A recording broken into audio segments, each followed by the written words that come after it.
அப்போஸ்தலர் 24. அநேக வருஷங்களுக்கு பின்பு நான் என் ஜனத்தாருக்கு தர்ம பணத்தை ஒப்புவிக்கவும் காணிக்கைகளை செலுத்தவும் வந்தேன்.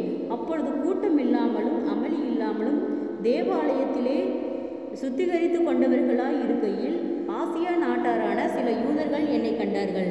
அவர்களுக்கு என் பேரில் விரோதமான காரியம் ஏதாவது உண்டாயிருந்தால் அவர்களே இங்கு வந்து உமக்கு முன்பாக குற்றஞ்சாட்ட வேண்டும் என்றும் நான் ஆலோசனை சங்கத்தாருக்கு முன்பாக நின்றபோது அவர்கள் யாதொரு அநியாயத்தை என்னிடத்தில் கண்டதும் உண்டானால் இவர்களே அதை சொல்லட்டும். நான் அவர்களுக்குள்ளே நின்றபோது மரித்தோர் உயிர்த்தெழுந்திருப்பதை குறித்து இன்று உங்களாலே நியாயம் தீர்க்கப்படுகிறேன் என்று நான் சொன்ன ஒரு சொல்லி நிமித்தமே அன்றி வேறொன்றின் நிமித்தமும் குற்றம் காணப்படவில்லை என்றான்.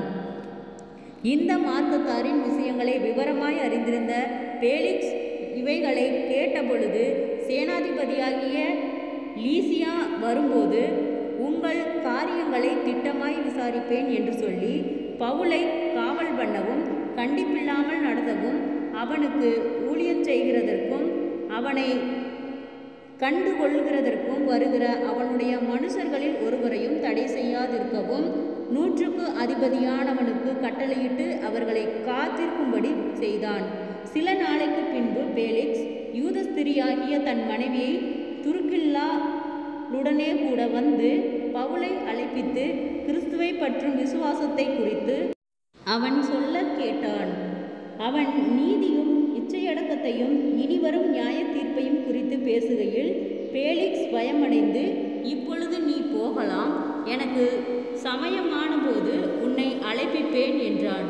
மேலும் அவன் பவுலை விடுதலை பண்ணும்படி தனக்கு அவன் பணம் கொடுப்பான் என்று நம்பிக்கையுள்ளவனாய் இருந்தான். அது நிமித்தம் அவன் அநேக தரம் அவனை அழைப்பித்து அவனுடனே பேசினான்.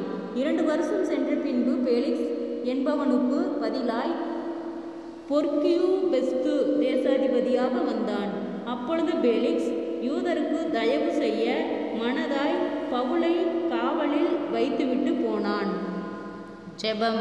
கிருபையாய் நேசிக்கிறத நல்ல தகப்பனே, ஆசீர்வாதமான வேலைக்காய் நன்றி செலுத்துகிறோம். இயேசுவின் நாமத்தினாலே அப்போஸ்தலர் 24வது அதிகாரத்தின் பிற்பகுதியை தியானிக்க கொடுத்த தயவுக்காய் நன்றி செலுத்துகிறோம்.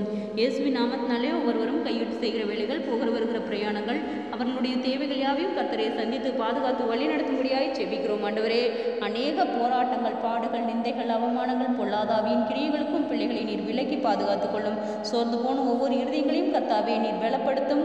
உற்சாகத்தை நாவியினாலே நிரப்பும். ஆண்டவரே, நீதியின் வளகரத்தால் எங்களை தாங்கி வழி நடத்துகிற கர்த்தர் இம்மட்டும் வழி நடத்தினவர் இனிமேலும் எங்களை வழிநடத்த போதுமானவராய் இருக்கிறீர். ஆண்டவரே, குறைவுகள் எல்லாம் கிறிஸ்து இயேசுக்குள் மகிமையால் நிறைவாக்கப்படட்டும். ஆண்டவரே, ஒரு ஆத்மாக்களும் வெறுமையை போக முடிய சித்தமல்ல கர்த்தாவே.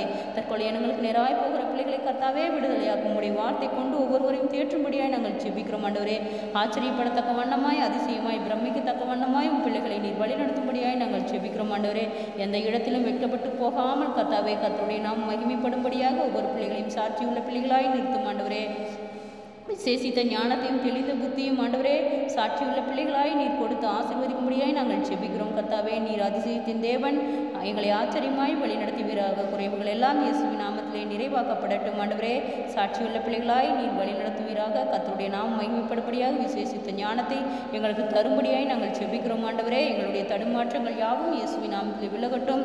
கர்த்தருடைய நாம் மகிமைப்படும்படியாக ஏற்ற வேளையிலே நாங்கள் எந்த இடத்திலே எப்படி பேச வேண்டும் என்று எங்களுக்கு ஞானத்தை கொடுக்கும்படியாய் நாங்கள் செபிக்கிறோம். ஆண்டவரே, அப்பா, உன் நாமம் மகிமைப்படும்படியாய், கர்த்தருடைய நாமம் மகிமைப்படும்படியாய் எங்களை சாட்சியாய் நிறுத்தும்.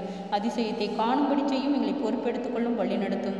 இயேசுவின் மூலம் செபங்கேளும் பிதாவே, ஆமேன்.